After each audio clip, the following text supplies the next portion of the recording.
السلام عليكم ورحمة الله وبركاته. بسم الله الرحمن الرحيم. الحمد لله رب العالمين، والصلاة والسلام على أشرف الأنبياء والمرسلين وعلى آله وصحبه أجمعين. سبحانك لا علم لنا إلا ما علمتنا إنك أنت العليم الحكيم. رب اشرح لي صدري ويسر لي أمري واحلل عقدة من لساني يفقه قولي. اللهم أرنا الحق حقا وارزقنا اتباعه، وأرنا الباطل باطلا وارزقنا اجتنابه. أما بعد. Muslimin, muslimat, hadirin, hadirat, mudah-mudahan dirahmati Allah Subhanahu wa ta'ala.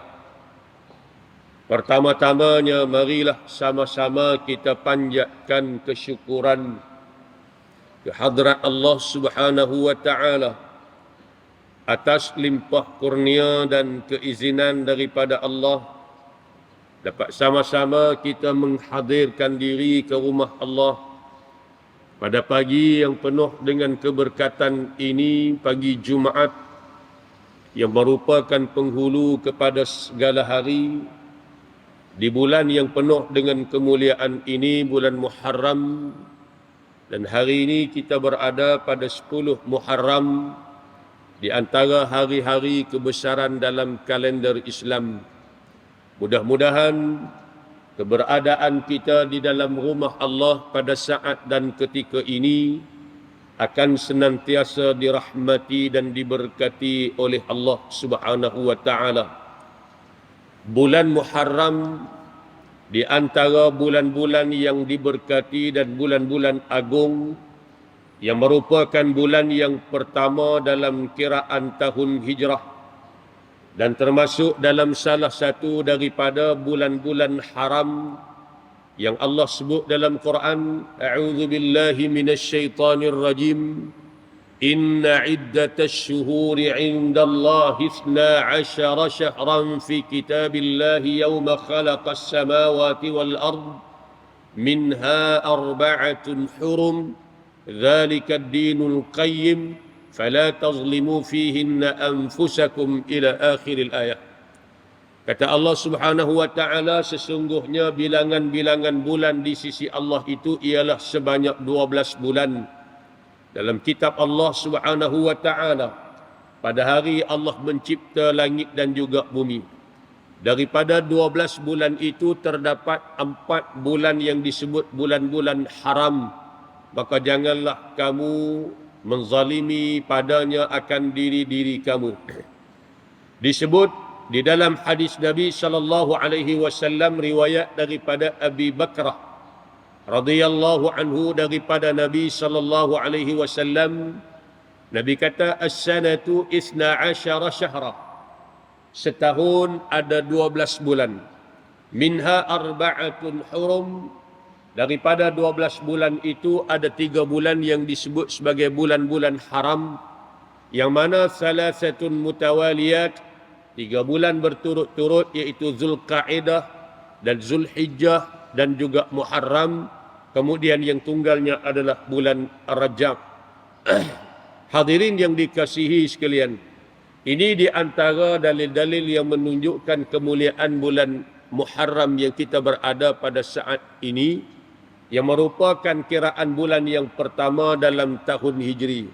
Dan hari ini pula hari 10 Muharram, yang merupakan hari yang disunatkan untuk kita melaksanakan ibadah puasa yang dipanggil puasa pada hari Ashura.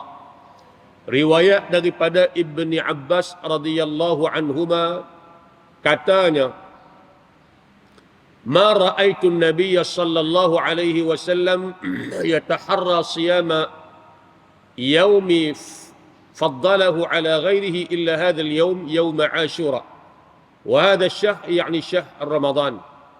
Di antara puasa-puasa yang sangat diambil berat oleh baginda Nabi sallallahu alaihi wasallam ialah puasa pada bulan Muharram, yakni puasa pada hari Ashura.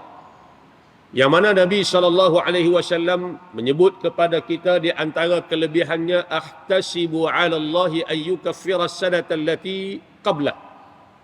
Puasa pada hari 10 Muharram ini, kata Nabi SAW, mudah-mudahan Allah Subhanahu wa taala memberi keampunan kepada kita ke atas dosa-dosa kita setahun sebelumnya. Kita puasa sehari pada hari ini, hari 10 Muharram ini, Allah Subhanahu wa taala ampunkan dosa-dosa kita yang dilakukan, yakni dosa-dosa kecil selama setahun yang lalu.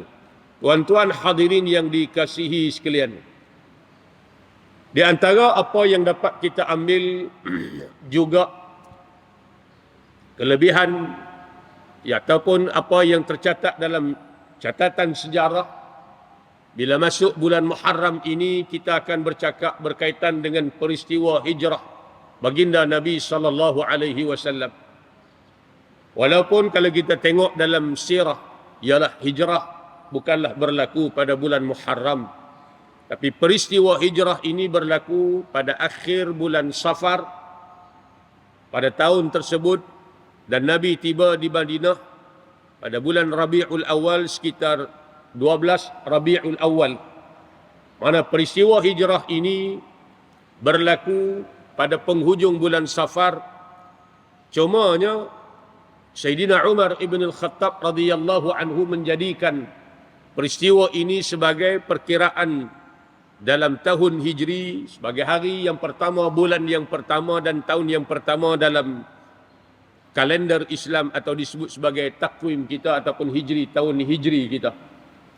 Bila kita menyoroti peristiwa sejarah hijrah baginda Nabi SAW, ulama menyebut kepada kita bahawasanya peristiwa hijrah ini adalah merupakan satu peristiwa yang sangat besar kelebihannya, dan peristiwa yang sangat-sangat penting dalam sirah kehidupan baginda Nabi SAW. Lalu kata ulama di dalam beberapa penulisan, peristiwa hijrah Nabi daripada kota Makkah menuju ke Madinah Al-Munawwarah dianggap sebagai salah satu daripada peristiwa penting dalam gerakan dakwah Nabi SAW, yang mana ianya merupakan suatu asas untuk menegakkan daulah sebuah negara yang dipimpin oleh baginda Nabi SAW, yang akhirnya tertegaknya sebuah negara Islam yang berpandukan kepada Al-Quran dan baginda Nabi SAW.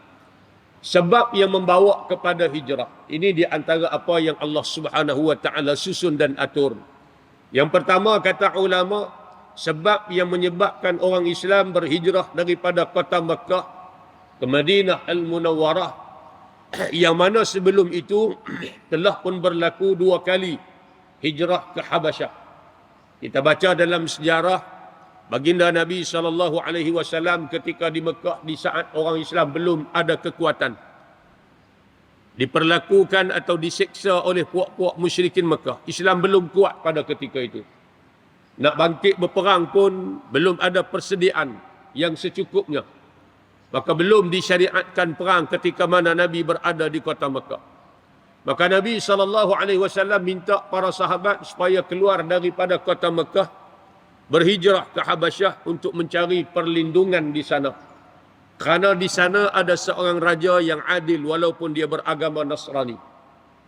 Maka selepas daripada 2 kali hijrah ke Habasyah inilah berlakulah hijrah ke Madinah Al-Munawwarah apabila meningkatnya tekanan, siksaan, penyiksaan yang dilakukan oleh orang-orang musyrikin kepada orang-orang Islam.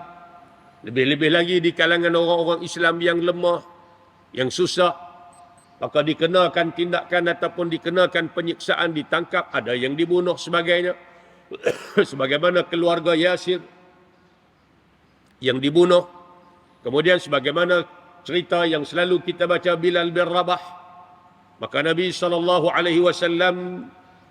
pada ketika itu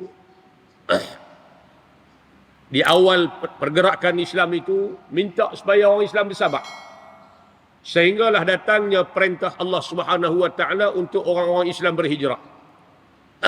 Yang mana kemuncak kepada apa yang dilakukan oleh puak-puak musyrikin Mekah kepada baginda Nabi dan orang Islam adalah dengan melakukan tindakan memulau orang-orang Islam dan juga baginda Nabi SAW, sehingga kan hampir kebuluran orang-orang Islam pada ketika itu.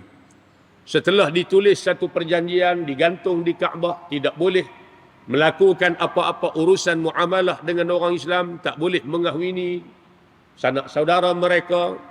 Kalau seandainya ada rombongan dagangan daripada luar yang datang ke Mekah untuk menjual barang-barang keperluan kepada orang Islam, ditahan oleh puak-puak musyrikin Mekah dan disuruh mereka ini menjual dengan satu harga yang orang Islam tak mampu beli. Disuruh orang-orang luar yang main menega di Mekah ni jual kepada orang Islam dengan satu harga yang orang Islam tak mampu beli.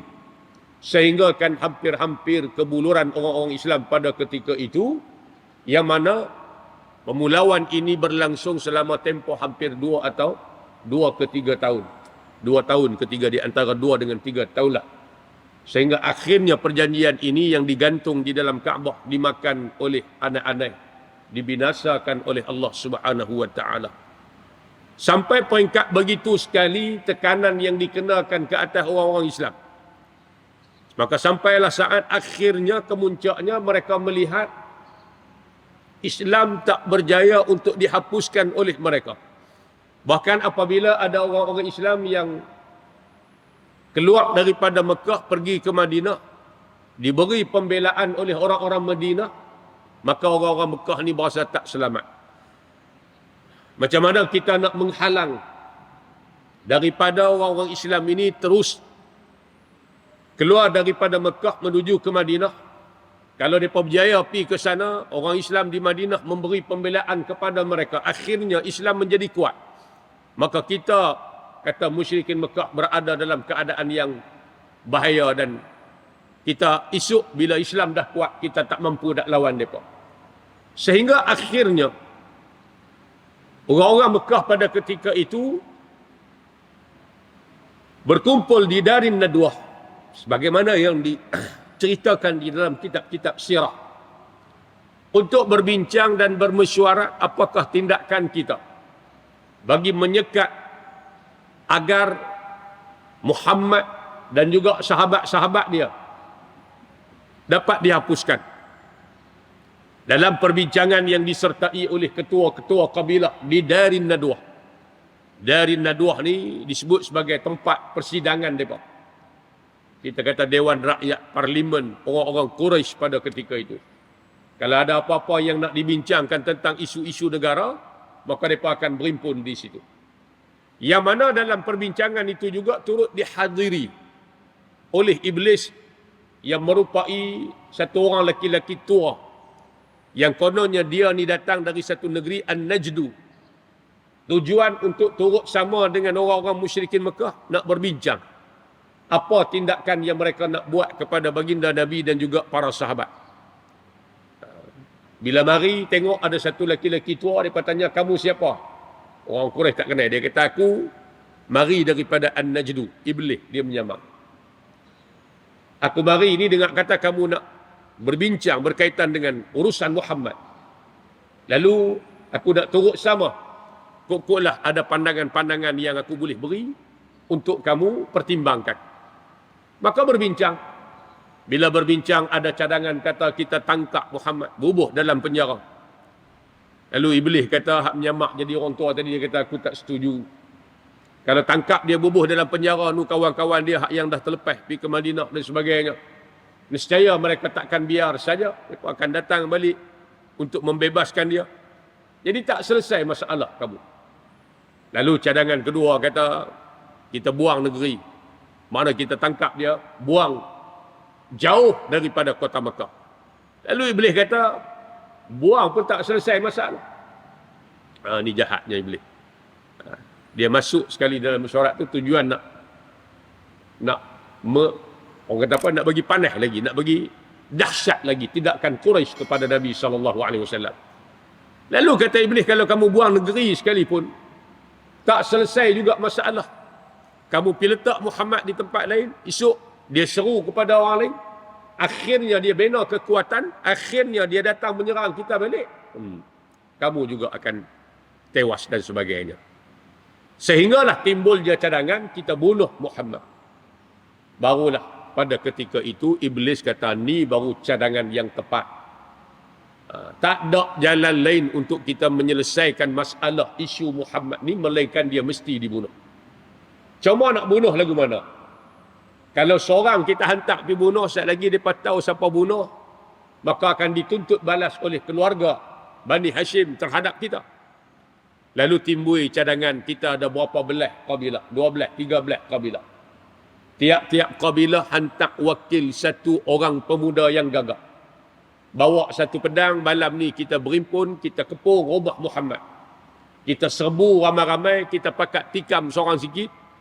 Akhirnya darah Muhammad akan terkena pada seluruh pakaian pemuda-pemuda tadi, sehingga kan keluarga Muhammad tak boleh nak tuntut balas daripada kita. Maknanya dia tak boleh nak tuduh siapa, pasal buat tu ramai-ramai. Itu di antara perancangan-perancangan yang dilakukan oleh musyrikin Mekah untuk memastikan baginda Nabi terbunuh pada malam Nabi keluar hijrah daripada Mekah menuju ke Madinah Al-Munawwarah. Tapi Allah merancang, dan perancangan Allah itulah yang terbaik. Sebagaimana kita baca dalam sirah, dikepung rumah Nabi dalam keadaan kepungan yang Nabi SAW pada adatnya tak boleh keluar. Kepung ni rapat sampai tak ada ruang untuk celah keluar. Tapi Allah SWT, sebagaimana yang Allah sebut, wallahu ya'simuka minan nas, dan Allah SWT memelihara kamu daripada kejahatan-kejahatan manusia, tangan-tangan manusia. Allah pelihara Nabi. Dalam sirah kita baca, Nabi minta Sayyidina Ali gantikan tempat tidur baginda, dan Nabi beri jaminan kepada Sayyidina Ali bahawa dia tidak akan ditimpa apa-apa keburukan dan sebagainya. Kemudian Nabi keluar dalam keadaan, ada setengah riwayat menyebut bahawa Nabi membaca, wa ja'alna min baini aydihim saddan wa min khalfihim saddan fa aghshaynahum fa hum la yubsirun. Tabuk pasir atas kepala pokok hadu kepung depan rumah Nabi, pakat lena habis, tuan-tuan. Tak sedap apa. Tadi ni mari dengan penuh semangat, bawa pedang, dan pemuda-pemuda yang datang tu bukan yang lekeh-lekeh, yang dah dipilih, yang terbaik di kalangan mereka di dalam kabilah masing-masing. Tapi Allah SWT beri pertolongan kepada Nabi. Lena pokok tu habis, tak sedap ke diri. Bila lena ni habis lah. Kita pun kalau lena kadang-kadang sampai tak sedap apa. Orang kelui pun tak dengar, kan. Kadang-kadang pergi rumah, kalau musim banjir hari tu sedap-sedap bagi tidur, tengok-tengok lah, tidur layak lah. Tidur. Zaman kita ingat zaman banjir dulu kan 2010, banjir besar dulu. Tidur sampai tak sedap ke diri. Masa tidur tak ada apa lagi, kering lagi. Jaga-jaga tengok lah, banjir tidur layak dah. Tilam pun kena hanyut habis dah. Tu. Lena habis. Nabi keluar menuju ke rumah Abu Bakar Siddiq radhiyallahu anhu. Tak berapa lama datang orang tengok pakat duk berimpun depan rumah Nabi, apa duk tunggu siapa? Tunggu Muhammad. Muhammad apa keluar pergi dah. Lena. Ni yang kata Allah beri pertolongan bila kita meletakkan perjuangan ataupun agama Allah sebagai matlamat kita.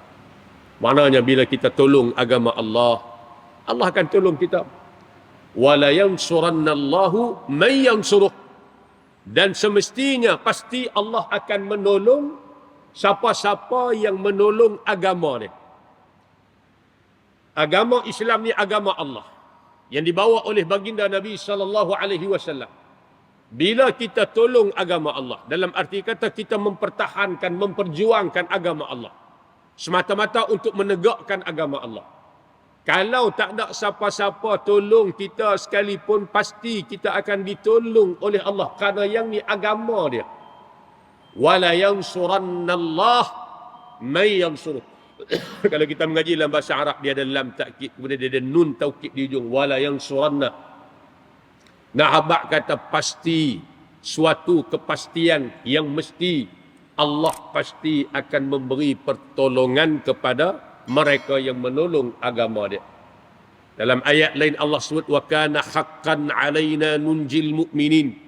Menjadi tanggungjawab kami kata Allah untuk kami memberi pertolongan, keselamatan kepada orang-orang yang beriman, lebih-lebih lagi yang mempertahankan agama kami. Maka baginda Nabi SAW diberi pertolongan oleh Allah Subhanahu wa taala. Keluar pergi ke rumah Sayyidina Abu Bakar Siddiq. Nabi walaupun kita tengok ditolong, dibantu oleh Allah, tapi dalam gerakan dakwah Nabi tetap mengatur perancangan strategi. Di samping kita mengharapkan pertolongan daripada Allah dan Allah pasti akan tolong, kita kena ada perancangan.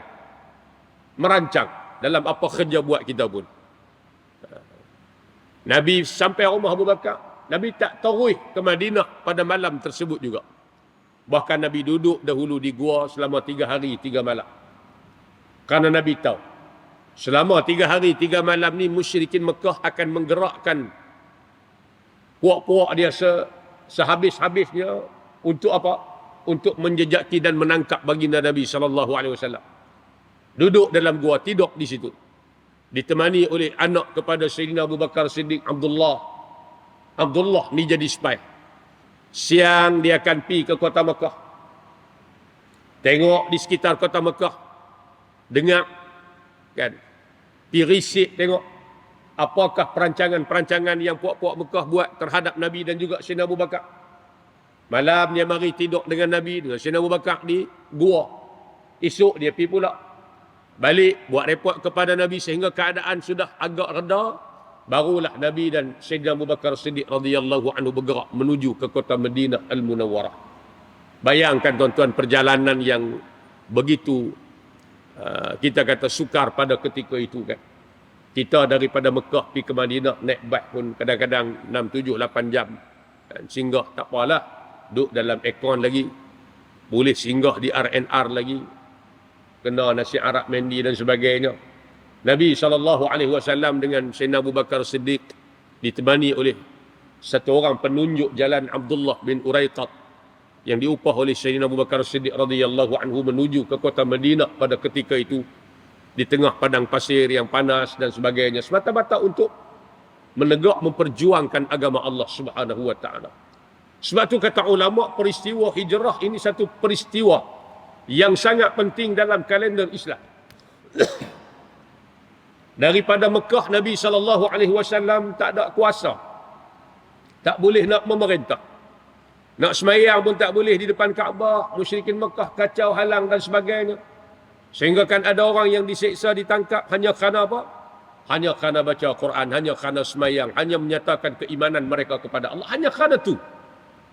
Sebab tu pentingnya Islam berkuasa di atas muka bumi ini. Pentingnya kuasa itu diserah ataupun dimiliki, diberikan kepada Islam. Kerana pasti akan tertegaknya keadilan.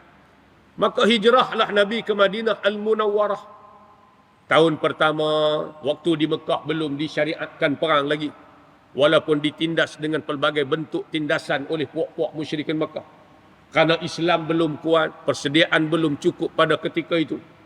Bila hijrah mari ke Madinah tahun 1, tahun 2, baru turun ayat uzina lilladzina yuqataluna bi annahum zulimu.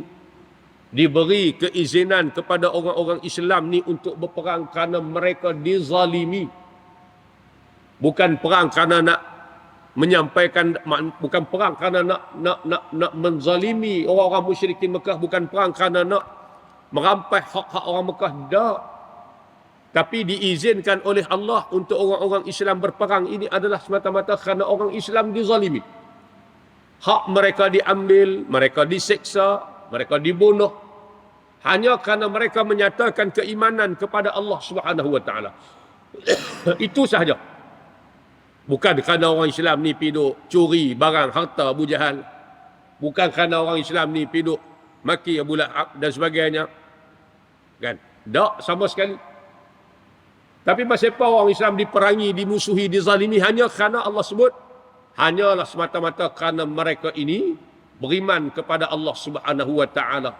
Itu sahaja sebab yang menjadi sebab orang Islam diperangi, dimusuhi oleh puak-puak musyrikin Mekah. Bila turun ayat yang ke-20, 39 dan 40, maka mulalah disyariatkan perang dalam Islam. Allah berfirman, "Udzina lil ladzina yuqataluna bi annahum zulimu wa innallaha ala nasrihim laqadir." Diberi keizinan kepada orang-orang Islam untuk berperang ini kerana disebabkan orang Islam telah dizalimi oleh musuh-musuh Islam. Dan sesungguhnya Allah atas memberi pertolongan kepada orang Islam ini sangat-sangat berkuasa. Walaupun bilangan tentera Islam dalam peperangan Badar 313 lawan tentera musuh 1000 orang, Islam diberi kemenangan. Bahkan ramai pembesar Quraisy Mekah termasuk Abu Jahal terbunuh dalam peperangan Badar tersebut. 313 lawan 1000, seorang lawan 3 orang. Islam tetap menang. Maknanya nak menang ini bukan berada pada angka, pada jumlah, ramaikah, sikitkah kita dah. Sebab tu Allah sebut dalam Quran, kam min fi'atin qalilatin ghalabat fi'atan katsiratan biiznillah. Berapa banyak pasukan yang sedikit berjaya mengalahkan pasukan yang banyak, yang ramai tenteranya, lebih canggih kelengkapan perangnya. Dengan apa? Biiznillah, dengan keizinan daripada Allah Subhanahu wa taala, bukan dengan sebab jumlah. Allah beri pertolongan kepada orang Islam dalam peperangan Badar. Di antaranya kita tengok bagaimana tentera Islam pada malam sebelum peperangan diberi rehat yang cukup oleh Allah. Idh yughashikumun nu'asa amanah. Allah beri rasa mengantuk kepada orang Islam malam sebelum perang, mereka boleh lena dengan cukup. Lena sebagai persediaan untuk berperang besok ni. Kita ni bila tidur cukup, bangkit pagi kita berasa segar tubuh badan kita. Sebab rehat kita cukup, letih kita hilang. Berbeza dengan puak-puak musyrikin Mekah, malam sebelum perang mereka tak lena. Berpesta sampai ke pagi, minum arak, menyanyi dengan hiburan wanita-wanita yang mereka bawa daripada Mekah. Malam tu tak tidur. Bayangkan esok hari ini bila berperang di antara dua pasukan. Pasukan tentera Islam, persediaannya cukup, rehatnya cukup, tenaganya cukup. Berperang pula dengan tentera musuh yang mana semalam ni tak lena, tak tidur. Berpesta, minum arak, mabuk pun tak habis. Sudah tentulah. Ini di antara bentuk-bentuk pertolongan yang Allah Subhanahu wa taala beri kepada orang-orang Islam. Dan ada disebut dalam kitab-kitab sirah pada malam peperangan tersebut bagaimana Allah Subhanahu wa taala menurunkan hujan yang lebat, yang mana di pihak tentera Islam hujan ini menambahkan bekalan air mereka, tetapi di pihak musuh menyebabkan hujan telah menyebabkan sukarnya pergerakan, lecak dan sebagainya. Ini di antara bentuk pertolongan Allah Subhanahu wa taala. Demikian juga Allah menampakkan pada mata musuh ini walaupun 313 orang. Walaupun 313 orang tapi musuh nampak ramai. Musuh nampak ramai menyebabkan mereka jadi gerun. Islam pula walaupun musuh tu ramai nampak sikit, jadi tambah berani. Walaupun dengar kata 1000 tapi nampak tu sikit. Musuh pula walaupun mereka tahu kata tentera Islam ni sikit, tapi mereka pergi tu tengok nampak ramai. Bila nampak ramai itu secara tak langsung menyebabkan rasa gerun, takut untuk berdepan dengan tentera yang dipimpin oleh Nabi SAW. Itu tak campur lagi dengan tentera-tentera kiriman Allah daripada kalangan para malaikat. Kan? Yang para sahabat sebut, kami baru angkat pedang nak pancung, tiba-tiba putih dah kepala dipancung oleh tentera yang kami tak nampak. Baru angkat pedang nak pancung je, putih kepala. Lepas tu Nabi sebut, kalau kamu nak tengok musuh yang dibunuh oleh malaikat tentera kiriman Allah, tengok kesan terbakar pada lehernya, pada tangannya yang dipotong oleh malaikat Allah Subhanahu wa taala. Tuan-tuan hadirin yang dikasihi sekalian, ini di antara Allah Subhanahu wa taala memberi pertolongan kepada orang-orang Islam. Itu pentingnya doa dan keikhlasan kita dalam perjuangan kita, dakwah kita, perjuangan kita. Apabila kita memperjuangkan sesuatu atas nama Islam ni, letakkan keikhlasan kita kepada Allah, niat kita tu. Karena Allah Subhanahu wa taala takkan membiarkan mereka-mereka yang berada di atas landasan perjuangan untuk menegakkan agama Allah ni, Allah takkan biar. Karena Islam itu agama dia. Islam itu agama dia, dia akan pastikan Islam itu tertegak dan dia akan beri pertolongan kepada mereka yang memberi pertolongan kepada agama Islam ini. Maka bila kita tengok berlaku siri-siri peperangan akhirnya pada tahun ke-8 Hijri, tahun 6. Sebelum tu tahun 6. Tahun ke-6 Hijri berlaku peristiwa Suluh Hudaibiyah. Nabi nak masuk ke Mekah buat umrah tapi dihalang oleh puak-puak musyrikin Mekah. Dan Nabi berpatah balik. Sebelum tu berlaku perjanjian. Nabi kena balik tahun ni, tahun depan mari balik. Kemudian gencatan senjata selama 10 tahun. Tak boleh berperang. Demikian juga tak boleh hidup tolong geng-geng sekutu dan sebagainya. Perjanjian yang pada awalnya nampak memihak. Zahirnya dilihat oleh sebahagian sahabat. Perjanjian isi kandungan itu nampak macam memihak kepada puak-puak musyrikin Mekah. Kan? Menyebabkan ada sebahagian daripada sahabat tu tak senang hati dengan isi kandungan perjanjian itu. Tapi akhirnya perjanjian inilah yang sebenarnya kata ulama, walaupun gencatan senjata itu 10 tahun, tapi hanya mampu bertahan sekadar 2 tahun sahaja. Yang mana Suluh Hudaibiyah ini menjadi anak kunci kepada peristiwa Fathu Mekah yang berlaku 2 tahun selepas daripada itu, iaitu pada tahun ke-8 Hijri. Mereka buat perjanjian, akhirnya mereka yang mencabuli perjanjian tersebut. Nabi bawa tentera Islam masuk ke kota Mekah. Berlakulah peristiwa Fathu Mekah pada tahun ke-8 Hijri. Lalu kata ulama, peristiwa Suluh Hudaibiyah yang berlaku pada tahun ke-6 Hijri ini merupakan anak kunci kepada berlakunya peristiwa Fathu Mekah pada tahun ke-8. Akhirnya Islam berjaya ditegakkan di kota Mekah yang dahulunya sejak ratusan tahun, bukan baru, 500 tahun sebelum kedatangan Nabi, kota Mekah telah dicemari dengan sembahan berhala. Di keliling Kaabah ada 360 ketui berhala. Dalam Kaabah ada lagi berhala-berhala. Di antara Safa dengan Marwah ada ketui berhala. Ada lagi Al-Lata, Al-Manata, Al-Uzza yang disembah oleh puak-puak jahiliyah pada ketika itu. Akhirnya pada tahun ke-8 semua bentuk kemusyrikan kepada Allah ini telah berjaya dihapuskan oleh baginda Nabi SAW. Cuba tuan-tuan bayangkan, 13 tahun Nabi berdakwah di kota Mekah, Nabi tak dapat kuasa.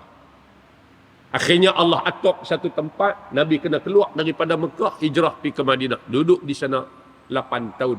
Dalam tempoh 8 tahun Nabi berjaya membina kekuatan dengan bantuan pertolongan daripada Allah. Akhirnya Nabi balik semula ke Mekah dan kota Mekah berjaya dikuasai oleh orang Islam pada ketika itu. Muslimin, muslimat, hadirin, hadirat yang dikasihi sekalian. Sebab itu penting untuk kita menyoroti sejarah kehidupan Nabi SAW. Kita mengaji kitab-kitab sirah, bukan sekadar kita bercakap sejarah Nabi ini dalam keadaan bermusim. Masuk hijrah, kita bercakap hijrah saja. Masuk awal Muharram, kita bercakap hijrah. Masuk Maulid Nabi, kita bercakap tentang kelahiran Nabi. Masuk Isra' Mi'raj, kita bercakap. Tak apalah bercakaplah, tapi tak cukup sekadar itu. Maka penting untuk kita belajar sirah ni daripada awal sampai habis. Bagaimana yang disusun dalam kitab-kitab sirah daripada sejak kelahiran Nabi SAW, zaman remaja baginda, apa yang Nabi buat, bagaimana kehidupan Nabi, keyatiman baginda Nabi, apa hikmah di sebalik keyatiman, kesusahan kehidupan Nabi, yang tidak pernah mengenali ayahnya, tak pernah mendapat kasih sayang daripada seorang ayah. Bila beranak mai ke dunia pun duduk dengan mak tak lama 6 tahun saja. Menumpang kasih dengan Tok Wan. Tok Wan pun 2 tahun meninggal. Kemudian menumpang kasih dengan Pak Menakan. Pak Menakan pun bukan orang senang. Nabi nak makan terpaksa berebut dengan anak-anak Abu Talib yang lain. Sehingga menyebab kadang-kadang Nabi tak sempat, tak boleh makan. Jadi semua benda tu mengajar kita, kehidupan kita. Maka penting kita belajar sirah ni daripada awal sampai habis. Pastikan dalam jadual pengajian kita, tuan-tuan pun, kita lah alhamdulillah rajin mengaji atok masjid dan sebagainya. Hak kita duk atok masjid tu, ada hak kita mengaji fardu ain kita, usuluddin kita, fiqh kita, tauhid kita, usuluddin ataupun ilmu tauhid kita, fiqh dalam masalah ibadah kita, tasawuf dalam bab akhlak kita, hak Quran pun kita mengaji, bagi ada dalam jadual kita. Lepas tu tengok di mana orang mengajar sirah, mengadap, bawa kitab sirah. mengaji kitab sirah daripada awal sampai habis, supaya kita mengenali dengan sebenar-benarnya susuk tubuh yang mulia ini baginda Nabi SAW dalam perjuangan menegakkan agama Allah. Berperang ni sampai hampir ke wafat Nabi, tuan-tuan. Tak ada pencin dah. Kalau kita baca dalam sirah, di antara peperangan terakhir yang Nabi persiapkan, kira-kira hanya beberapa minggu sebelum baginda jatuh sakit, mempersiapkan satu angkatan perang yang dipimpin oleh Usamah bin Zaid, kan kita sebut dah, yang waktu tu umur baru 17 tahun, nak dihantar ke Balqa, sempadan Jordan, berperang dengan puak-puak Rom. Nabi mempersiapkan pasukan perang ni, tapi tak sempat Nabi bagi arahan terakhir, baginda jatuh sakit sehingga membawa kepada kewafatan baginda Nabi SAW.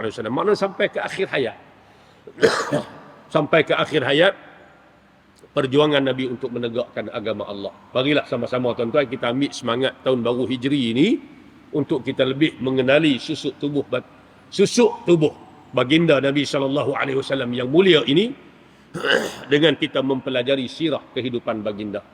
Bila kita belajar, kita kenal. Sebab kita dah terlalu jauh dengan Nabi. 1400 tahun lebih dah. Jarak masa yang begitu jauh. Tapi yang kata baginda Nabi ni, walaupun makin jauh kita dengan Nabi, makin terasa rindu kita kepada Nabi, kita tak pernah bersua muka. Tapi kita seolah-olah mengenali baginda dalam jarak masa yang dekat. Walaupun dah 1400 tahun lebih. Dialah manusia yang akan kita cari di akhirat nanti, memohon syafaat pertolongan. Maka marilah sama-sama di dunia ni kita pakak-pakak kenal dengan sekenal-kenalnya siapa dia Nabi kita Muhammad sallallahu alaihi wasallam melalui sirah perjalanan kehidupan baginda. Bila kita belajar, semua ni akan menambahkan, mengeratkan lagi kasih sayang dan rasa cinta kita kepada baginda Nabi Muhammad sallallahu alaihi wasallam. Hadirin yang dikasihi sekalian, mudah-mudahan dengan sedikit tazkirah pada pagi ini memberi manfaat kepada kita bersama insya-Allah. Apa yang baik daripada Allah Subhanahu wa taala, apa yang tidak baik daripada kelemahan dan kekurangan diri saya sendiri. Aqulu qawli hadza wa astaghfirullahal azim li wa lakum. Assalamualaikum warahmatullahi wabarakatuh. Bismillahirrahmanirrahim. Alhamdulillahirabbil alamin wassalatu wassalamu ala asyrafil anbiya'i wal mursalin وعلى آله وصحبه أجمعين. اللهم ارحمنا بالقرآن واجعله لنا إماما ونورا وهدى ورحمة. اللهم ذكرنا منه ما نسينا وعلمنا منه ما جهلنا وارزقنا تلاوته آناء الليل وأطراف النهار واجعله لنا حجة يا رب العالمين. اللهم إنا نعوذ بك من علم لا ينفع ومن قلب لا يخشع ومن عمل لا يرفع ومن دعاء لا يسمع. نعوذ بك من هؤلاء الأربع. ربنا آتنا في الدنيا حسنة وفي الآخرة حسنة وقنا عذاب النار. صلى الله على سيدنا محمد وعلى آله وصحبه وبارك وسلم والحمد لله رب العالمين. تقبل الله منكم.